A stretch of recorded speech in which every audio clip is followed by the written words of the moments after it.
5 petits jeux pour manger en pleine conscience. Bonjour à tous, je suis Mylène, l'auteure du blog Les Défis des Fisaines. Et dans cette vidéo, je vais vous parler de manger en pleine conscience, de pourquoi c'est important.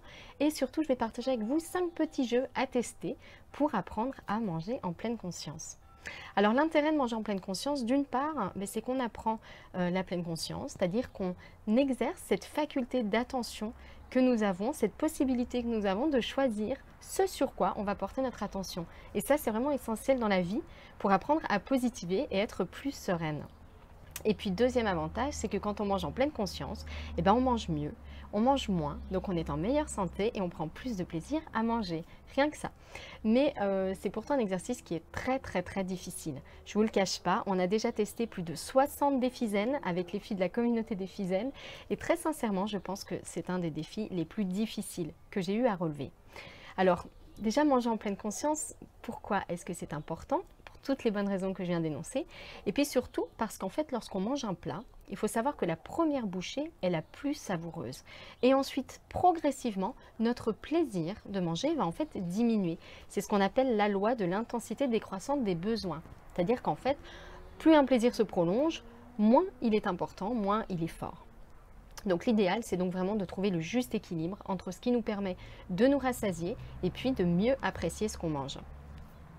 Alors 5 idées de jeux pour manger en pleine conscience. Premier petit jeu que je vous propose de tester, c'est de manger les yeux fermés. Alors je sais qu'il existe dans les grandes villes, à Paris, il y en avait un pas très loin de chez moi, il existe des restaurants où on mange dans le noir. Et ça, je trouve que c'est un exercice vraiment très intéressant à faire. Voilà donc ce premier petit jeu. Ça va être de préparer votre repas, puis d'éteindre les lumières. Ou alors simplement de vous bander les yeux quand vous êtes à table. Installez-vous confortablement, les pieds bien à plat sur le sol, le dos droit. Et puis dégustez votre assiette. Alors, peut-être pas toute votre assiette, comme ça, peut-être juste une petite partie. Mais concentrez-vous pleinement sur les odeurs, ce que vous pouvez sentir, sur les saveurs, sur les goûts, sur les arrière-goûts, sur les textures de vos aliments. Vraiment, l'idée, c'est de ne pas chercher à faire quoi que ce soit d'autre en même temps. Pas de télé, pas de téléphone, pas de radio non plus. Portez uniquement votre attention sur les aliments de votre assiette.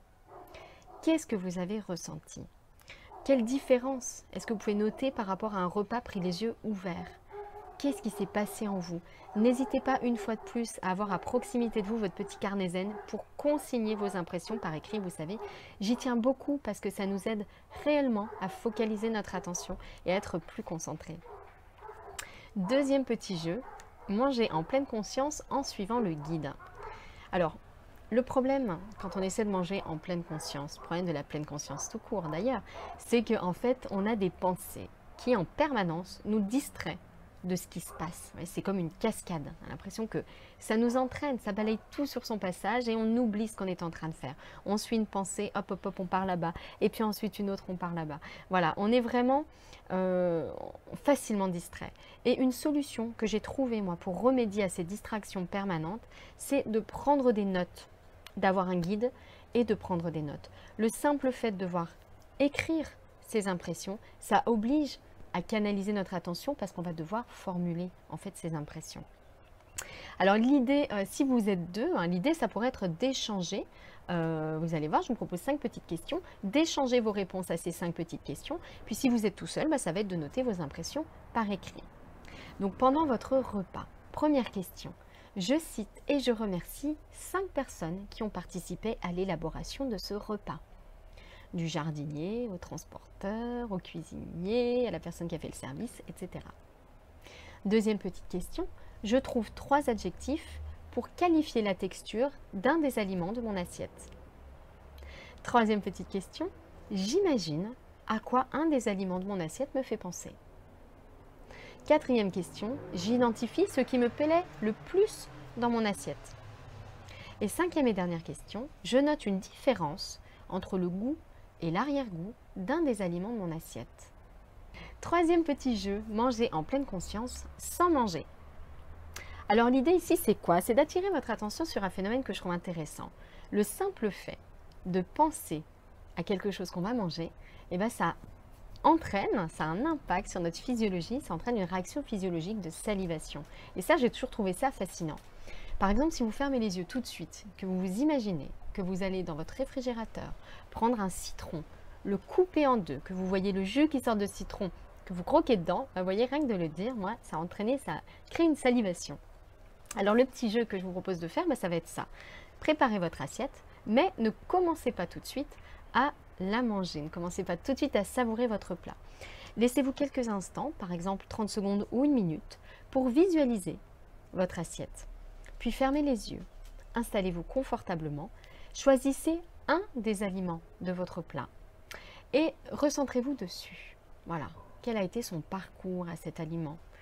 D'où vient-il? Comment a-t-il été fabriqué? Comment a-t-il fait pour arriver juste ici? Et puis, sans le toucher, imaginez que vous le portez à votre bouche. Imaginez la saveur qui va se libérer dans votre bouche. Concentrez-vous sur toutes les sensations de cette dégustation. Goût, texture, température, voilà. Imaginez. Et notez simplement ce qui se passe en vous quand votre corps se prépare à déguster un aliment. Petit jeu numéro 4, manger en pleine conscience à deux. Ça, c'est un petit jeu que je trouve très sympa. Souvent, c'est vrai qu'on mange par habitude. On sait déjà ce qu'il y a dans notre assiette, on sait ce qu'on va manger, on s'attend à ce qu'on va manger. Et du coup, on n'est pas pleinement ouverte aux sensations de cette dégustation. Vous voyez, on n'a pas ce regard neuf d'enfant dont je parle assez souvent. Parce qu'on s'y attend. Donc, un petit jeu très intéressant consiste à organiser une petite dégustation surprise avec votre partenaire. Donc, demandez à votre partenaire de vous préparer 5 petites portions d'aliments que vous pouvez, si possible, toucher également. Ça rajoute des sensations en plus. Et bien évidemment, de vous bander les yeux, de ne pas vous dire de quoi il s'agit. Et votre rôle va consister, alors, devinez bien sûr ce que c'est, mais ça va être très rapide. Votre rôle va plutôt consister à décrire tout ce qui se passe en vous, tout ce que vous ressentez par rapport à cet aliment. Alors, vous allez commencer par prendre un premier aliment dans votre main et décrivez à votre partenaire sa texture. Est-ce qu'il est doux? Est-ce qu'il est lisse? Est-ce qu'il a du relief? Est-ce qu'il est homogène? Est-ce qu'il est chaud? Est-ce qu'il est froid? Etc. Essayez d'étoffer au maximum cette description de cet aliment. Et puis, portez-le à votre bouche. Qu'est-ce que vous sentez déjà? Quelle odeur vous percevez? Puis, mettez-le dans votre bouche. Qu'est-ce qui se passe dans votre bouche quand vous portez cet aliment? Quel est le premier goût qui arrive? Quel est l'arrière-goût qui ensuite se libère? Voilà, essayez vraiment de faire une petite description à votre partenaire de jeu de ce qui se passe quand vous dégustez chacun des 5 aliments qu'il vous a préparés.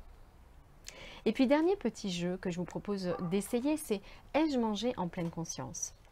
Donc, je sais à quel point c'est difficile de porter son attention sur l'acte de manger pendant son repas, parce qu'on pense à beaucoup de choses, on ressasse en général ce qui s'est passé avant, ou alors on anticipe déjà ce qui va se passer après, et c'est difficile de se poser.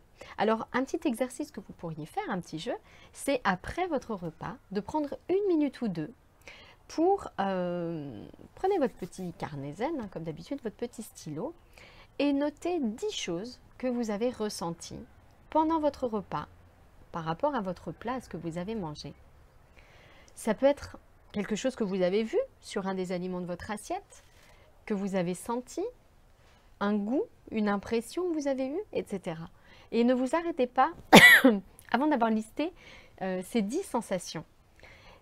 Et puis demandez-vous, est-ce que ça vous paraît facile d'arriver à 10 sensations ou est-ce qu'au contraire ça vous paraît insurmontable? Posez-vous la question. Qu'est-ce que j'ai fait d'autre en mangeant pour que ce soit difficile, par exemple, d'arriver jusqu'à 10 sensations?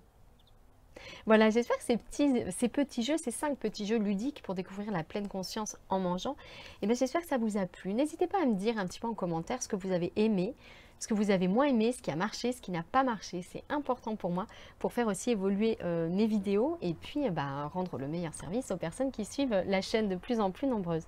Si ça vous a plu, voilà, un petit partage, un petit j'aime, ça me fait toujours plaisir. Je vous souhaite une belle fin de journée. Je vous donne rendez-vous très vite pour une nouvelle vidéo.